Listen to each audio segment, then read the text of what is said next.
Hello student, जैसा कि हम कॉलिगेटिव प्रॉपर्टीज़ के बारे में पढ़ रहे हैं, ठीक है। और स्टार्टिंग की 2 colligative properties relative lowering in vapour pressure और एलिवेशन बॉइलिंग पॉइंट्स के बारे में इससे पहले की वीडियो में हमने डिस्कस किया, ठीक है। तो आज का जो हमारा टॉपिक है वो क्या है, थर्ड कॉलिगेटिव प्रॉपर्टी, ठीक है। क्या है third colligative property? Depression in freezing point, ठीक है। फ्रीजिंग पॉइंट में डिप्रेशन। सबसे पहली चीज़ तो फ्रीजिंग पॉइंट क्या होता है आपको पता होगा। फ्रीजिंग पॉइंट वो टेम्परेचर होता है जिस टेम्परेचर पे क्या हो, कोई लिक्विड सॉलिड में कन्वर्ट हो जाए, उस टेम्परेचर को ही बोलते हैं हम लोग फ्रीजिंग पॉइंट, ठीक है। अब फ्रीजिंग पॉइंट की डेफिनेशन तो नॉर्मल सी है, तो वो टेम्परेचर जिसमें कोई लिक्विड सॉलिड से सॉलिड में कन्वर्ट हो जाए। कंडीशंस क्या होता है? देखिए, कंडीशन के अकॉर्डिंग अगर हम देखें, अगर हम नॉर्मल वर्ड्स में कहें तो बॉइलिंग पॉइंट का जस्ट अपोजिट। जैसे मान लिया मेरे पास कोई लिक्विड है, ठीक है। अब क्योंकि लिक्विड है तो इसकी कंडीशन क्या होगी? सबसे पहली चीज़ तो जहाँ रखा होगा उसमें प्रेशर अप्लाई हो रहा होगा। मान लिया इसमें कौन सा प्रेशर अप्लाई हो रहा है? एटमॉस्फेरिक प्रेशर अप्लाई हो रहा है, ठीक है। अब लिक्विड है तो इसका अपना एक वेपर प्रेशर होगा, ठीक है। जैसा कि हम पढ़ चुके हैं, हर लिक्विड का अपना वेपर प्रेशर होता है। वेपर प्रेशर की डेफिनेशन भी आप जानते होंगे, पार्टिकल्स का अपर लेयर पे प्रेशर अप्लाई करना है, ठीक है। इससे ही मान लिया आपने देखा होगा हर एक लिक्विड का वाटर ऑटोमेटिक वेपराइज नहीं होता है। क्यों नहीं होता है? क्योंकि इसका वेपर प्रेशर इतना ज़्यादा नहीं होता है कि ये एटमॉस्फेरिक प्रेशर से ज़्यादा प्रेशर लगाए वेपराइज हो जाए, जबकि एल्कोहल ऑटोमेटिक वेपराइज होता है। क्यों? क्योंकि इसका वेपर प्रेशर बहुत ज़्यादा होता है। तो हर एक लिक्विड का अपना एक वेपर प्रेशर होता है, ठीक है। अब हम क्या करें, इस लिक्विड के जो भी टेम्परेचर है इस टेम्परेचर को डिक्रीज़ करें। अब इस टेम्परेचर को डिक्रीज़ करेंगे तो क्या होगा, इनके पार्टिकल्स को इतनी एनर्जी नहीं मिल पाएगी कि ये अपसाइड मूव करें। इसका वेपर प्रेशर इतना नहीं होगा कि अपसाइड मूव कर सके, इतनी एनर्जी नहीं मिल पाएगी। जब ये अपसाइड मूव नहीं कर पाएंगे और हम कॉन्टिन्यू टेम्परेचर डिक्रीज़ कर रहे होंगे, तो टेम्परेचर डिक्रीज़ करने से इसकी एनर्जी, इनके पार्टिकल्स की एनर्जी कम होती जाएगी। जिससे क्या होगा, ये पार्टिकल जो प्रेशर लगा रहे होंगे वो प्रेशर एटमॉस्फेरिक प्रेशर की कंपेयरिंग में नेग्लिजिबल होगा, एकदम ना के बराबर। तो अब एटमॉस्फेरिक प्रेशर जब बहुत ज़्यादा हो जाएगा तो ये एटमॉस्फेरिक प्रेशर क्या करेगा, लिक्विड को इतना ज़्यादा प्रेशर अप्लाई करेगा, ये लिक्विड फ्रीज कर जाएगा। मीन्स इसकी स्टेट लिक्विड से क्या हो जाएगी, सॉलिड हो जाएगी। मीन्स इनका इंटरमॉलिक्यूलर फोर्स जो है, फोर्स ऑफ अट्रैक्शन बढ़ जाएगा। इंटरमॉलिक्यूलर स्पेस जो है बिटवीन मॉलिक्यूल्स, ये स्पेस कम हो जाएगा। स्पेस कम होने की वजह से ये लिक्विड सॉलिड में कन्वर्ट हो जाएगा। तो उस टेम्परेचर को, जिस टेम्परेचर में लिक्विड सॉलिड में कन्वर्ट हो जाए, उस टेम्परेचर को ही बोलते हैं हम लोग फ्रीजिंग पॉइंट, ठीक है। ये फ्रीजिंग पॉइंट की कंडीशन है। तो temperature of liquid when liquid convert into solid में कन्वर्ट हो जाए, उस टेम्परेचर को बोलते हैं हम लोग फ्रीजिंग पॉइंट। किससे इंडिकेट करते हैं? TF से, टेम्परेचर ऑफ फ्रीजिंग, TF से इसको हम रिप्रेजेंट करते हैं, ठीक है। इसी कंडीशंस को हम थोड़ा सा आगे लेके जाएंगे। हमने क्या किया, मान लिया इसी लिक्विड को हमने लिया, ये लिक्विड है अपना जो ऊपर हमने दिखाया है। अब ये लिक्विड है, लिक्विड को उसी तरह हमने उसी प्लेस पे रखा, ये किस अंडर एटमॉस्फेरिक प्रेशर। इसमें कौन सा प्रेशर अप्लाई हो रहा है? एटमॉस्फेरिक प्रेशर अप्लाई हुआ है, ठीक है। इस पार्टिकल का अपना उसी तरह वेपर प्रेशर है, ठीक है। हमने देखा क्या, जब इस लिक्विड में हमने सॉल्यूट के पार्टिकल ऐड किए, हमने क्या ऐड किया, सॉल्यूट ऐड किया, तो पहली कॉलिगेटिव प्रॉपर्टी क्या कहती है, जो सॉल्यूट के पार्टिकल ऐड करें तो वेपर प्रेशर में कमी आती है। अब इसका वेपर प्रेशर इस वेपर प्रेशर कंपेयरिंग में कम हो गया ना, वेपर प्रेशर में कमी आ गई।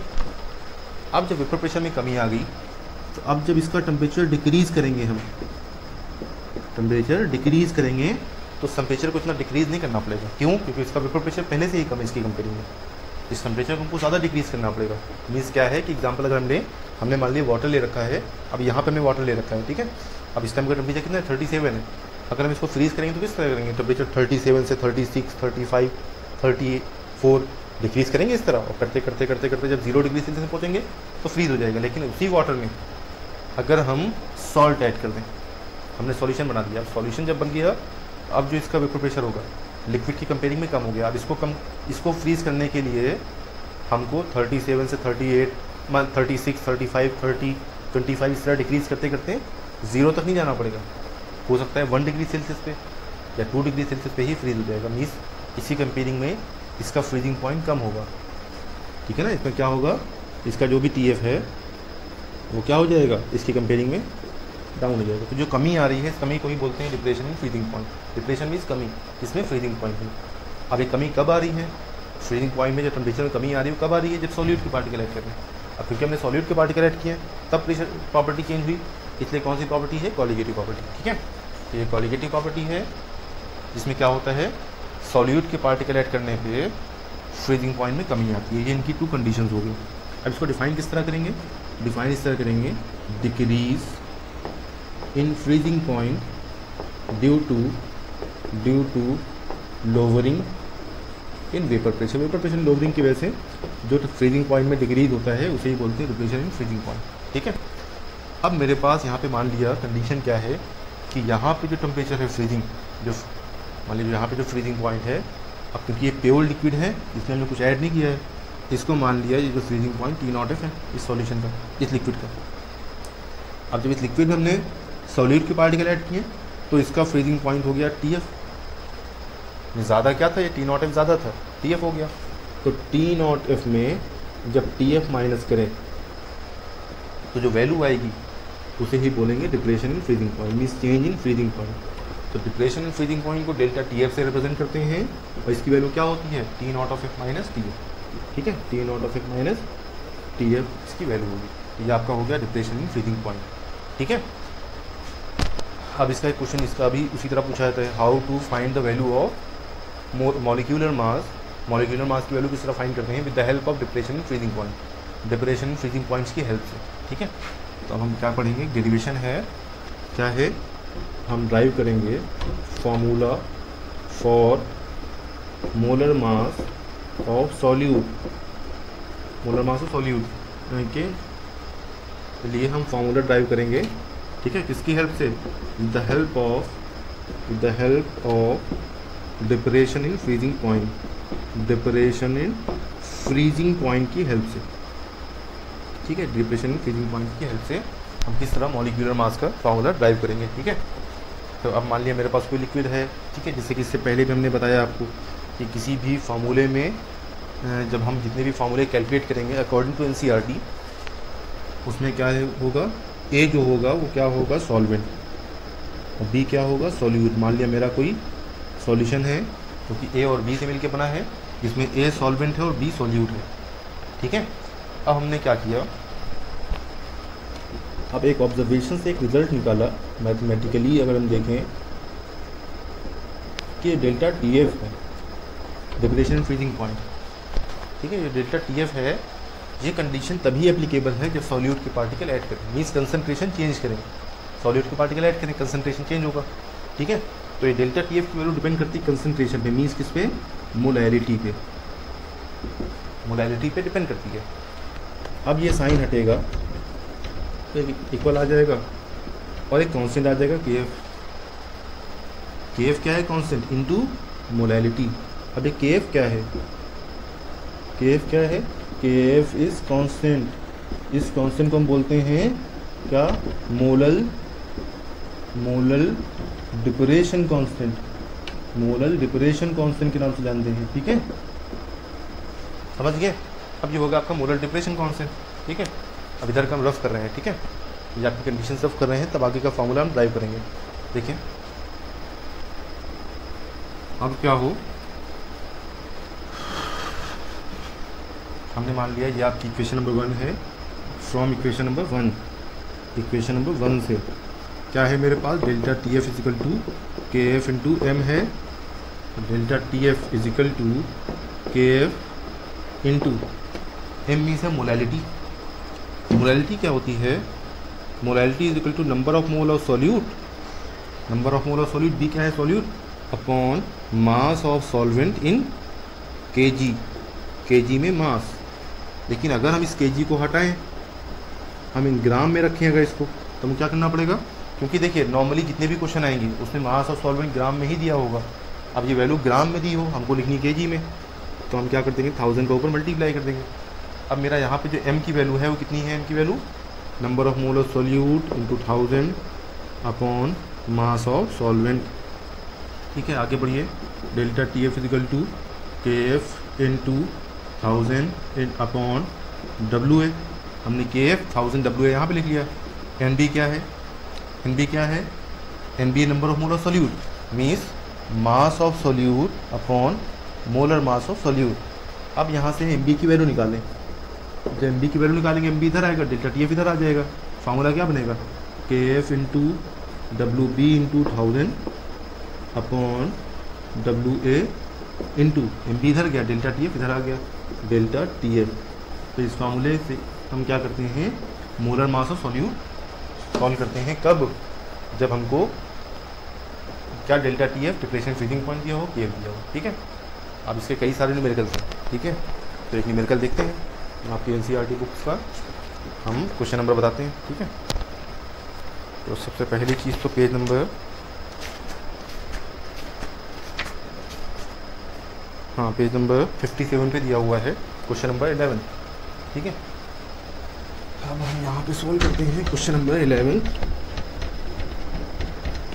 ठीक है, क्वेश्चन नंबर 11 किसका, पेज नंबर 57 का। Calculate the mass of ascorbic acid, calculate the mass of ascorbic acid. सबसे पहले तो डिसाइड करेंगे एस्कॉर्बिक एसिड सॉल्यूट है या सॉल्वेंट है।